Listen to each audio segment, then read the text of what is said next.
Bugs les amis, j'espère que vous allez bien. On se retrouve aujourd'hui pour un unboxing des Ready to Robot.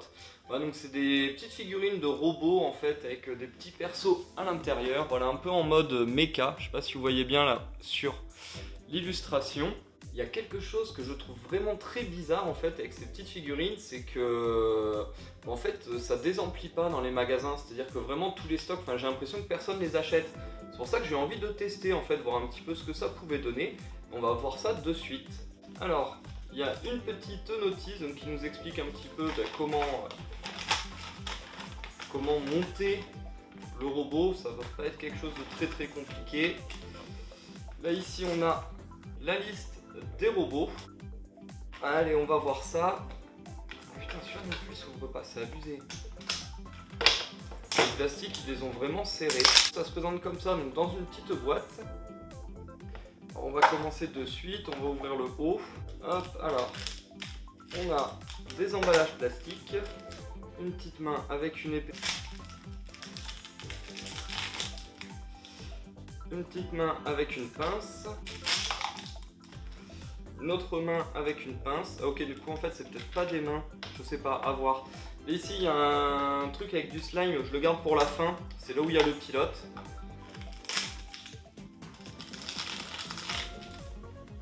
Ah, ok, donc ouais, j'ai des épées, ok, donc ouais, ça c'est les bras et ça c'est des trucs à mettre en plus, à voir. Là on a donc le corps du mecha. On va continuer encore un peu, histoire d'avoir les jambes.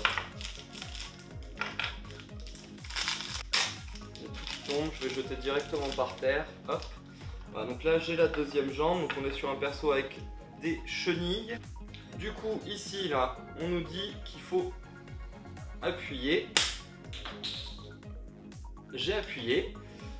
Et donc là voilà, on a du slime avec du coup techniquement à l'intérieur le petit perso. Tac. Bon, je dis ça comme ça, mais le slime il est vraiment de super qualité, c'est abusé. Il colle bien comme il faut, il se dissocie pas en plein de petits morceaux. Le slime il est franchement top. Attendez, je vais vous faire de la place histoire que vous puissiez voir un petit peu. Donc on a Bananas, ou Banana. Alors on va le monter, à l'intérieur on met le pilote du mecha. On se retrouve donc avec une figurine comme ça, donc légèrement articulée au niveau des jambes, au niveau des mains. Et à l'arrière, voilà, au niveau des ailes. Vous voyez, vous avez 4 emplacements pour choisir où vous allez mettre les accessoires. Vous en avez aussi au niveau des épaules. Et vous avez le petit perso donc, qui est clippé par... vous avez deux petits loquets et deux petits trous à l'intérieur. Voilà, donc vous le mettez dessus. Et vous avez votre perso. La construction du deuxième. Le deuxième, j'ai eu au gouache. Toujours pareil, hein, articulé aux mêmes endroits. De toute façon, enfin, voilà, à mettre, on peut les mettre, les enlever. Plutôt ça. Hop, hop. Du coup, ouais, mais que penser de ces figurines? Bah honnêtement, je suis un peu déçu quand même. Enfin, alors elles sont pas dégueulasses, mais en fait elles valent pas du tout leur prix. À cela, on est sur des figurines à 20 € l'unité, alors qu'on est sur des figurines qui valent 3-4 € en fait maximum. Ça vaut pas plus, on est vraiment sur de la figurine gâchapon.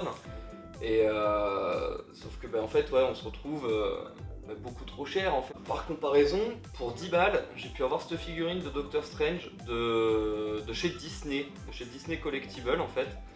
Et pour 10 balles, on est plus grand, on est mieux articulé, on est sur Doctor Strange, donc il y a une licence, donc il y a quand même un produit à payer et tout ça quoi. Vous avez le choix quoi, avoir deux figurines de ce type là pour le prix d'une comme ça. Ils ont vraiment mis un bel emballage autour d'un objet pas ouf. Enfin, encore une fois c'est pas nul mais c'est trop cher.